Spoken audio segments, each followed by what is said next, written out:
نماز کی کتاب میں وضو کی سنتیں لکھی ہوتی ہیں اور اس میں گردن کا مسح کرنا لکھا ہے کہ یہ بھی سنت ہے، حالانکہ یہ حدیث میں تو نہیں ہے، وضاحت کریں۔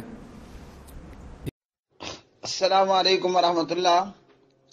پیارے بھائی مشتاق، آپ نے جناب الیاس گمن صاحب کی ویڈیو بھیجی ہے گردن پر مسح کرنے کے حوالے سے، اور کہا کہ گردن پر مسح کرنا حدیث سے ثابت ہے۔ الیاس گمن اور ایسے دیگر گمراہ مبلغین کو چاہیے کہ مسلک پرستی میں اتنا آگے مت بڑھ جائیں کہ پیارے نبی صلی اللہ علیہ وسلم پر جھوٹ بولنا شروع کر دیں۔ یہ دنیا اور آخرت، قبر اور آخرت کی بربادی کے سوا اور کچھ نہیں ہے۔ آپ صلی اللہ علیہ وسلم فرماتے ہیں، من کذب علی متعمدا فلیتبوأ مقعدہ من النار۔ جو شخص مجھ پر جان بوجھ کر جھوٹ بولے وہ اپنا ٹھکانہ جہنم بنا لے۔ تو الیاس گمن صاحب کا مسلک پرستی میں یہ سیدھا سیدھا نبی علیہ السلام پر جھوٹ ہے، اور الیاس گمن صاحب کا عالم دین ہونے کا دعویٰ بھی ہے، پگڑی ہے، داڑھی ہے، شلوار ہے، جبہ ہے، دعویٰ بھی ہے، اور دعوے کے ساتھ ساتھ اپنے لباس سے عالم دین ہونے کا اظہار بھی ہے۔ اب ایک عالم دین ہو اور وہ نبی علیہ السلام کی طرف جھوٹ منسوب کرے تو اس میں جہالت تو کچھ نہیں رہے گی، کیونکہ اس کا عالم دین ہونے کا دعویٰ ہے۔ تو گردن پر مسے کے حوالے سے گمن صاحب فرماتے ہیں کہ یہ حدیث سے ثابت ہے، تو جو روایت بیان کی ہے وہ ضعیف ہے، اور ضعیف میں فقط ضعیف نہیں ہے بلکہ موضوع ہے، من گھڑنتو روایت ہے۔ یہ دنیا کی بھی بربادی ہے، آخرت کی بھی بربادی ہے۔ ہمارے کلمہ پڑھنے والے دیوبندی اور بریلوی بھائیوں کو چاہیے اہل الحدیث کا شکریہ ادا کریں۔ کیوں کہ ہم دن میں، رات میں، صبح میں، شام میں، اندھیرے میں، اجالے میں، عرب میں، عجم میں، انڈیا میں، پاکستان میں، ہر جگہ اپنی دیوبندی بریلوی بھائیوں کی خیر خواہی کے اندر کوشاں ہیں، کوشش جاری رکھے ہوئے ہیں۔ تو میرے بھائی ایسا نہ ہو کل آپ قیامت کے دن جائیں، نہ آپ کا وضو ہو، نہ آپ کی نماز ہو، نہ آپ کا وضو ہو، نہ آپ کی نماز ہو۔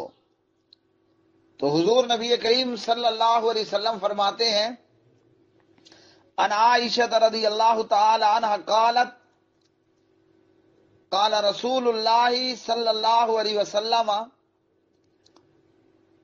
من عمل عملا لیس علیہ امرنا فہو رد۔ جس نے کوئی ایسا عمل کیا جس پہ ہمارا حکم نہ ہوا تو وہ عمل مردود ہے، رواہ مسلمون۔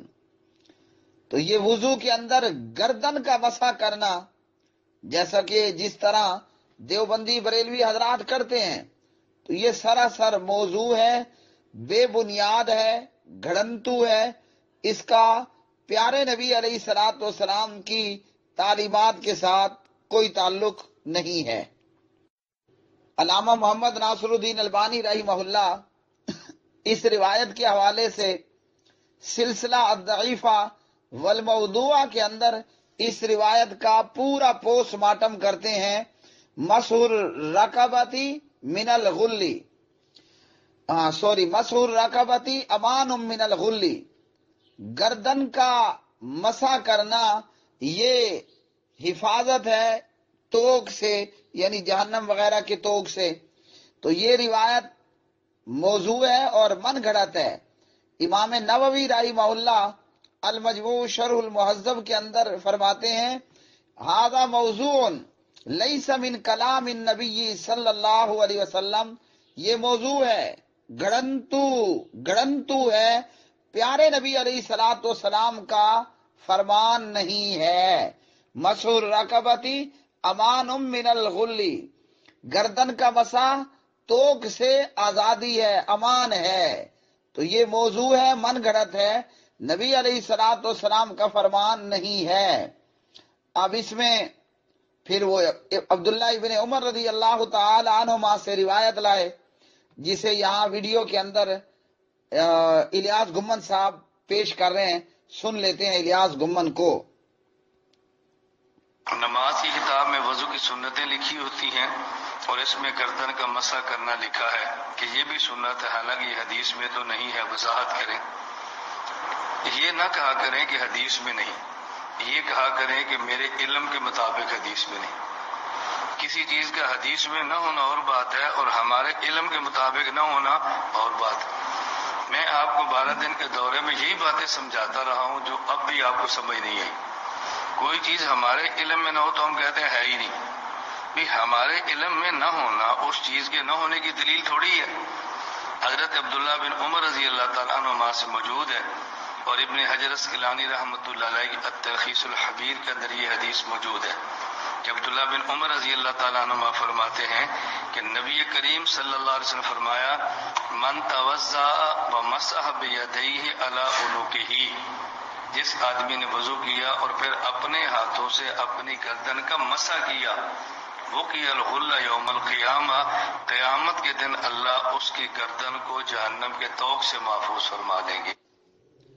یہ روایت من توضأ ومسح بیدیہ علی عنقہ، وضو کیا اور اپنے دونوں ہاتھوں سے گردن کا مسح کیا، تو یہ روایت موضوع ہے اور من گھڑت روایت ہے، اس کا حقیقت سے کوئی تعلق نہیں ہے۔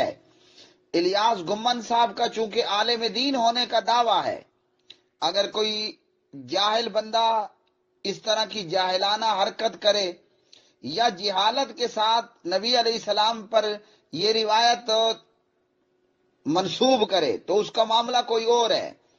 الیاس گمن صاحب کا چونکہ عالم دین ہونے کا دعویٰ ہے اور وضع کتبی علماء کے جیسی، تو الیاس گمن کا اس روایت کو پیارے نبی علیہ السلام پر بیان کرنا سیدھا سیدھا آپ صلی اللہ علیہ وسلم پر جھوٹ تھوپنا ہے مسلک پرستی میں۔ اور پیارے نبی علیہ السلام کا فرمان من کذب علی متعمدا فلیتبوأ مقعدہ من النار، ہاں جی، آپ صلی اللہ علیہ وسلم پر جھوٹ بولنے والا وہ اپنا ٹھکانہ جہنم بنا لے، وہ اپنا ٹھکانہ جہنم بنا لے۔ اور جہاں تک گمن صاحب نے حافظ ابن حجر رحمہ اللہ کے متعلق بات کہی تو بھائی ائمہ حدیث کے نزدیک اس روایت کی سند صحیح نہیں ہے، یہ روایت اس کی سند ائمہ کرام ائمہ حدیث کے نزدیک یہ روایت درجہ صحت کو پہنچتی ہی نہیں ہے۔ تو گردن کا مسح پیارے نبی علیہ الصلوۃ والسلام سے ثابت نہیں ہے، جیسا دیوبندی اور بریلوی کرتے ہیں۔ تو دیوبندی اور بریلوی بھائیوں سے گزارش ہے وضو کیجئے، وضو محمدی ہو، نماز پڑھیے، نماز محمدی ہو، روزہ ہے، حج ہے، زکوٰۃ ہے، یہ سب محمدی ہونے چاہیے آپ صلی اللہ علیہ وسلم کے طریقے پر۔ یاد رکھ لیجئے اگر آپ نے عیسیٰ صلی اللہ علیہ وسلم کی شریعت کے مطابق وضو کیا، اگر آپ نے حضرت عیسیٰ صلی اللہ علیہ وسلم کی شریعت کے مطابق آج روزہ رکھا، اللہ کی قسم نہ آپ کا روزہ قبول ہوگا نہ آپ کی نماز قبول ہوگی۔ آپ ایگری ہیں میرے ساتھ؟ اگر آج کلمہ پڑھنے والا حضرت عیسیٰ صلی اللہ علیہ وسلم کی شریعت کے مطابق نماز پڑھتا ہے، نماز وہاں بھی تھی، روزہ وہاں بھی تھا، اگر آج کوئی عیسیٰ صلی اللہ علیہ وسلم کی شریعت اور تعلیمات کے مطابق نماز پڑھے گا، اللہ اس کی نماز قبول نہیں کرے گا، وضو کرے گا اللہ قبول نہیں کرے گا۔ حالانکہ عیسیٰ علیہ السلام کون تھے؟ اللہ کے پیغمبر تھے، جناب عیسیٰ ابن مریم علیہ السلام، جنہیں اللہ نے زندہ آسمانوں پہ اٹھا لیا اور جو قیامت کے وقوع سے پہلے قرب قیامت میں آسمان سے زبارہ زمین پر اتارے جائیں گے۔ تو جب آپ سے نماز عیسوی قبول نہیں ہوگی جب آپ سے عیسیٰ علیہ السلام کے جیسا وضو اللہ نے قبول نہیں کرنا. آپ سے حنفی وضو، آپ سے حنفی نماز مجھے بتائیے اللہ قبول کرے گا؟ سوچنا اور آرام سے بیٹھ کر سوچنا. یقین جانیے یہ مقلدین اپنی فقہ اور اپنے امام کی تقلید میں ہی سب کچھ کیے جا رہے ہیں. نماز ہو، روزہ ہو، حج ہو، زکوٰۃ ہو، حلال ہو، حرام ہو، عقائد کے اندر پھر ماتریدی اور اشاعرہ، وہاں ان لوگوں کی تقلید ہو رہی ہے. مسائل میں اور اعمال میں کسی اور امام کی تقلید ہو رہی ہے. تو جتنا بھی مقلد آج کر رہا ہے اللہ کی قسم اپنے امام کی تقلید اور اپنے مسلک اور اپنی خود ساختہ بے ساختہ فقہ کی تقلید میں کر رہا ہے. سوال یہ ہے کہ گمن صاحب پھر حدیث کیوں بیان کرتے ہیں؟ ہاں جی، گمن صاحب کو روایت اس لیے بیان کرنا پڑتی ہے کہ اہل حدیث کچا کھانے پہ تیار ہیں، پکاتے بھی نہیں ہیں. الحمدللہ اہل حدیث آج موجود ہے بر صغیر پاک و ہند کے اندر، دنیا کے اندر. اگر گمن صاحب سیدھی سیدھی بات کرے نا کہ بھئی ہم گردن کا مسئلہ اس لیے کرتے ہیں، ہمارے بزرگوں نے کیا، ہمارے بزرگوں نے بتایا، تو یہ جن کو 12 دن گمن صاحب نے پڑھایا اور بقول گمن صاحب 12 دن پڑھانے کے بعد بھی ان کے پلے کچھ نہیں پڑا، کیونکہ آئیں بائیں تو پلے نہیں پڑتا. پلے تو پڑتا ہے کہ آپ قرآن پڑھیں، پلے تو پڑتا ہے، پلے مطلب سمجھ میں تب آتا ہے کہ جب آپ حدیث پڑھیں. آپ اگر 12 دن آئیں بائیں چونکہ چنانچہ یعنی البتہ کہتے رہے تو بھئی شاگردوں کو کیا سمجھ آئے گا؟ اگر یہی گمن کے شاگرد 12 کی بجائے 6 دن جناب حضرت مفتی ابو الحسن مبشر احمد ربانی کے پاس لگا لیں حافظہ اللہ، تو انہیں سب کچھ سمجھ آ جائے گا. کیوں؟ وہاں قرآن ہوگا، حضور صلی اللہ علیہ وسلم کا فرمان ہوگا، اور یہاں گمن صاحب کیلو کال سنا رہے ہیں، لے تو لال کر رہے ہیں، چونکہ چنانچہ البانی البتہ فرما رہے ہیں. اس لیے شاگردوں کے پلے کچھ نہیں پڑا. بقول گمن صاحب 12 دن کی کلاس میں ان کی سمجھ میں کچھ نہیں آیا، آئے گا بھی نہیں. تو میں اپنے دیوبندی اور بریلوی مسلمان کلمہ پڑھنے والے بھائیوں کو مخاطب کرتے ہوئے کہتا ہوں، جب اللہ نے نماز عیسوی قبول نہیں کرنی، وضو عیسوی قبول نہیں کرنا، اللہ تم سے حنفی وضو، اللہ تم سے حنفی نماز قبول کرے گا؟ جبکہ وہ تو اللہ کے پیغمبر تھے، عیسیٰ علیہ السلام آج بھی زندہ ہیں. شریعت اب محمد الرسول اللہ صلی اللہ علیہ وسلم کی چلے گی. تو امام ابو حنیفہ رحمۃ اللہ علیہ یہ پیغمبر تھے جو کہ فوت ہو گئے. فقہ حنفی وحی الہی ہے. کیا جبرائیل فقہ حنفی لے کر نازل ہوا تھا یا فقہ مالکی یا فقہ جعفری؟ کہ جبرائیل اقرا بسم ربک الذی خلق لے کر نازل ہوا تھا؟ آپ کو جتنی بھی امام سے محبت ہے، آپ کو جتنی بھی فقہ سے محبت ہے، ذرا بتائیے یس اور نو میں کیا جبرائیل فقہ حنفی لے کر آیا؟ کیا امام ابو حنیفہ رحمۃ اللہ علیہ پیغمبر تھے؟ دونوں کا جواب کراس ہے، نو نو نو. تو جب اللہ نے عیسوی نماز قبول نہیں کرنی، اللہ نے حنفی وضو اور حنفی نماز کاہے کو قبول کرنی ہے؟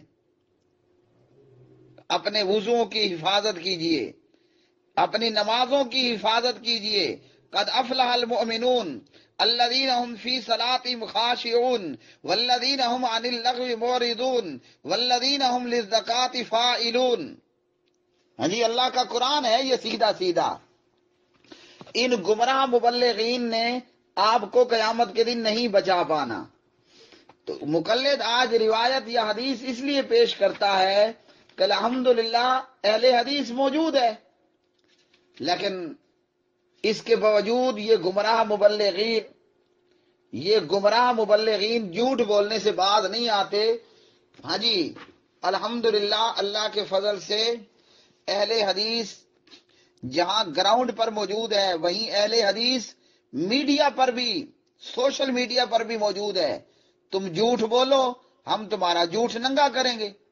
تم غلط بیانی کرو، تم کذب بیانی کرو، تم ہیرا پھیری کرو، تم دو نمبریاں، تم دو رنگیاں کرو، ہم تمہارے ان فریب اور دھوکے کو لوگوں کے سامنے بیان کریں گے کہ لوگوں یہ ثابت نہیں ہے۔ ہاں جی، تو یہ موضوع اور من گھڑت ہے کہ گردن کا مسح کرنا اور قیامت کے دن توق سے گردن کا آزاد ہونا، ایسا بالکل ثابت نہیں ہے۔